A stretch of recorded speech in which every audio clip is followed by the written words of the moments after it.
Hola, buenos días, espero que se encuentren bien. Bueno, ayer les dejé un video de presentación para que me conozcan, para que vayan viendo de qué manera se va a ir desarrollando la materia y bueno, hoy, ya viernes, debemos empezar a trabajar.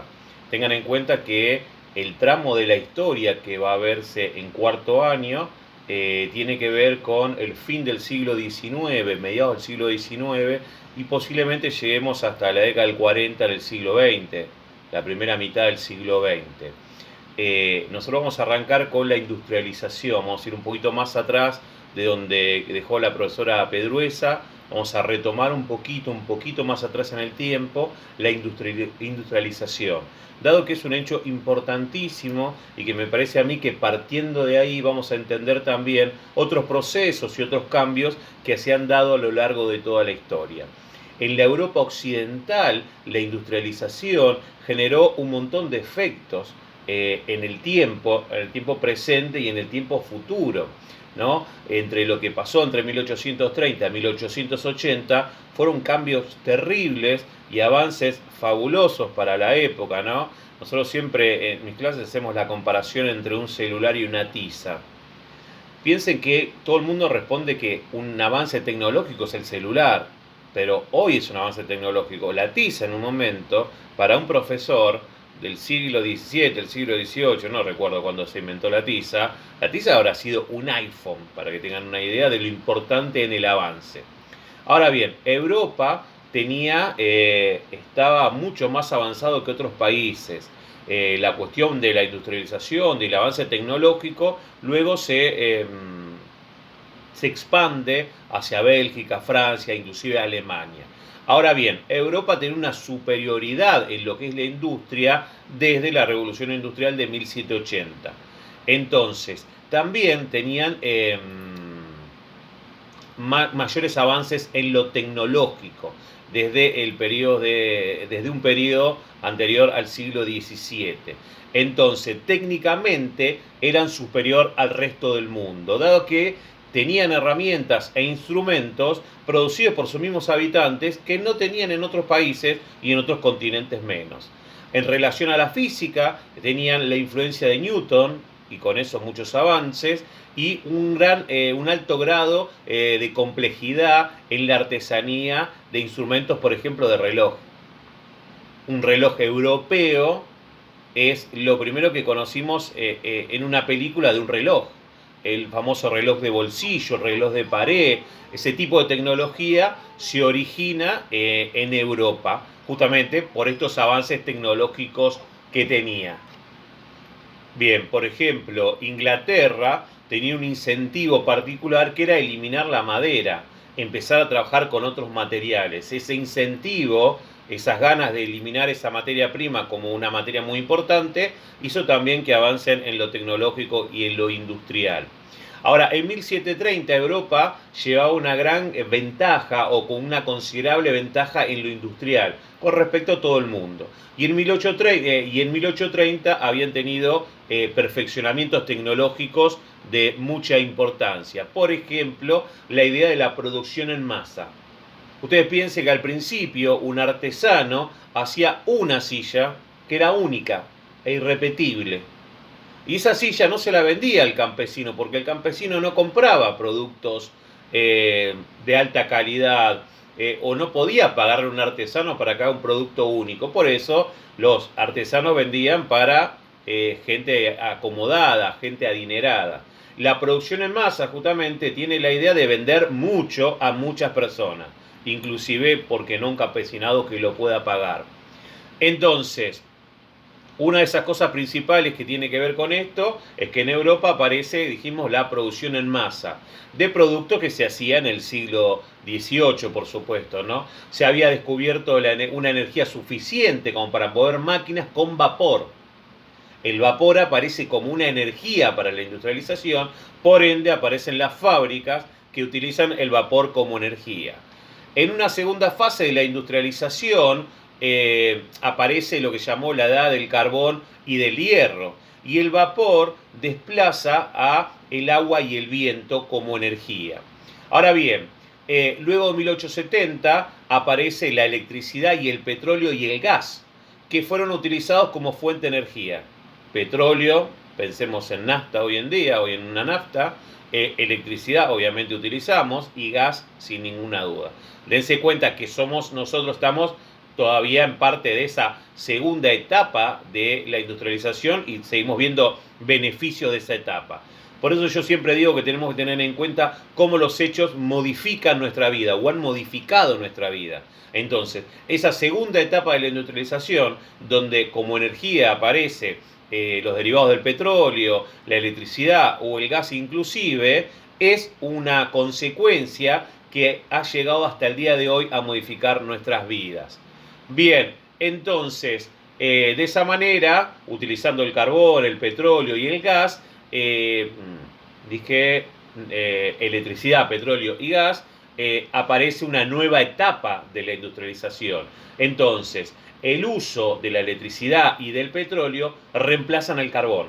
Pensamos que el carbón, la industria del carbón existe hasta el día de hoy, pero ha generado, por ejemplo, ha crecido gracias a la aparición del ferrocarril. El ferrocarril producía velocidad únicamente con carbón, y cuando más carbón producía, más calor, más velocidad. Entonces se cuenta cómo esos procesos industriales han generado situaciones que hasta hoy vivimos. Obviamente ya no utilizamos un tren a carbón, pero bueno, el primer tren funcionaba de esa manera. Ahora bien, esta idea de reemplazar el carbón por el petróleo y por la electricidad hace aparecer una idea de la industria vieja y la industria nueva. Quedando en la industria vieja, por ejemplo, la siderurgia, el sector de la industria que se ocupa de, por ejemplo, de extraer hierro y trabajarlo, o lo textil, quedan como industrias viejas. ¿Por qué? Porque posiblemente todavía utilizaban energías viejas o formas viejas de producir. Y las industrias nuevas eran justamente industrias eléctricas, químicas, de maquinaria, para hacer maquinarias, o caucho, plástico. El plástico algo totalmente nuevo.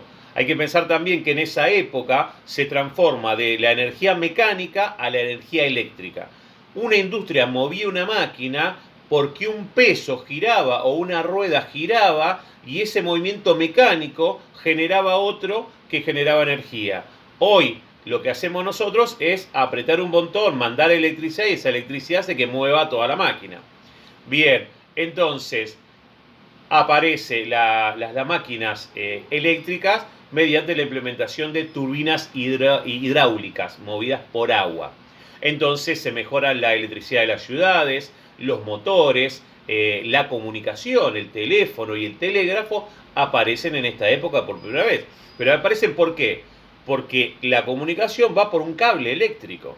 Entonces la aparición del motor a gasolina es otro de los momentos otro de los hechos que en este momento aparecen como muy importantes.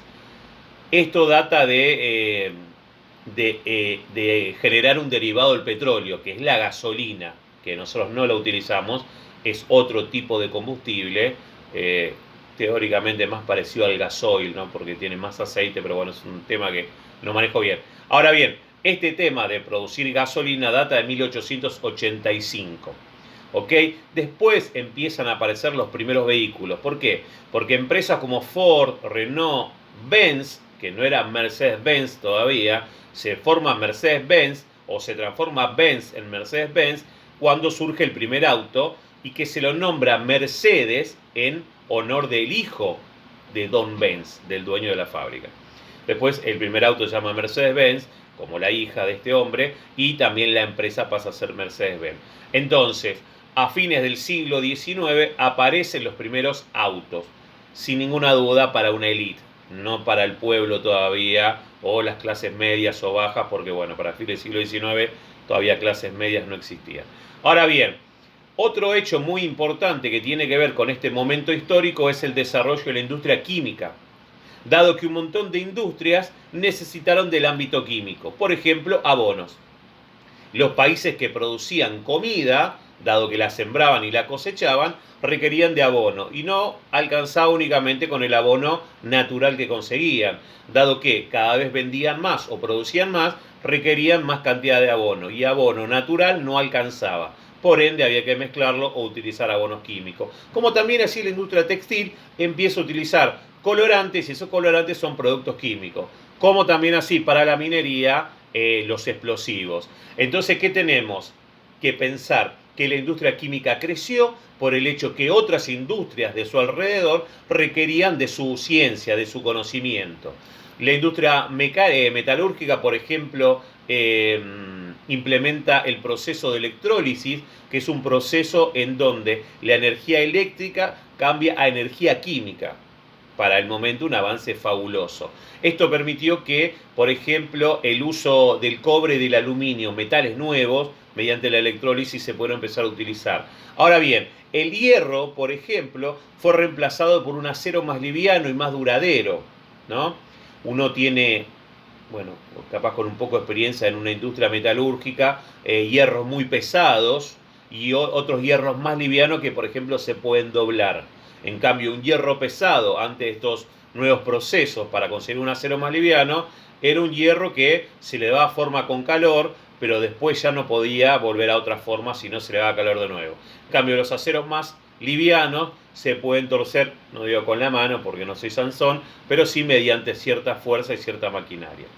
Bien, esto se utilizó mucho en la industria naviera para hacer barcos, por ejemplo, en la construcción y en la industria de armamentos. Imagínense que capaz que un cañón de esa época estaba hecho con un hierro fundido, un hierro duro. Ahora, un arma como un fusil, no sé, una pistola, un revólver, no se puede hacer con un hierro duro, sino con un acero mucho más liviano.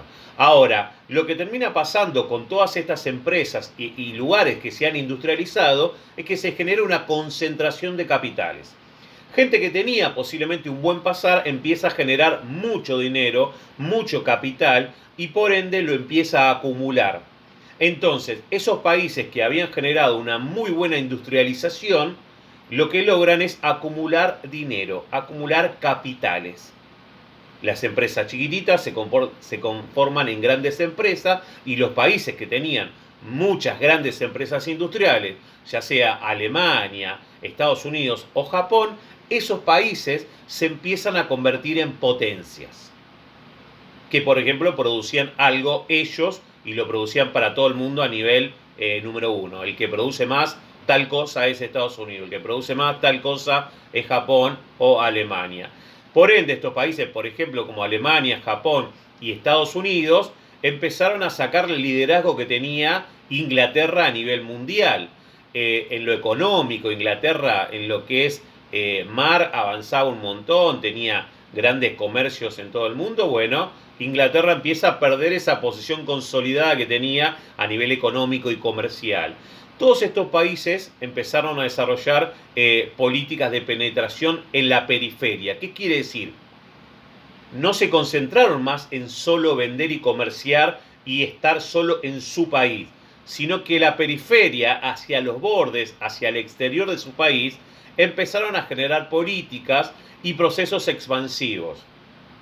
Piensen que todavía las colonias existían, todavía se estaban generando nuevas colonias, es algo que recién a mediados del siglo XX, si no me equivoco, la ONU terminó con todas las colonias y cada país tenía que ser libre e independiente. A fin del siglo XIX todavía había colonias y había colonias nuevas. Entonces, esos países que se estaban desarrollando como grandes potencias empiezan a expandirse hacia la periferia, hacia las partes externas de su país, pasando fronteras. Y lugar que podían colonizar, sin ninguna duda, lo volvían una parte de su territorio. Bien, voy a dejar una actividad para que empiecen a entender esta situación. Lo que tienen que hacer justamente es ver este video y armar un resumen. Porque imagínense que la clase es la que estoy dando hoy. Esta clase la estaría dando frente a ustedes, tardaría mucho más porque habría una interacción entre ustedes y su docente. Y al estar frente al teléfono lo puedo hacer mucho más rápido. Ustedes tienen que armar un resumen. Y con ese resumen van a poder contestar las preguntas de la actividad. Bueno, les mando un abrazo enorme. Estoy casi seguro que tengo alumnos en este curso que ya he tenido en segundo A, si no me equivoco.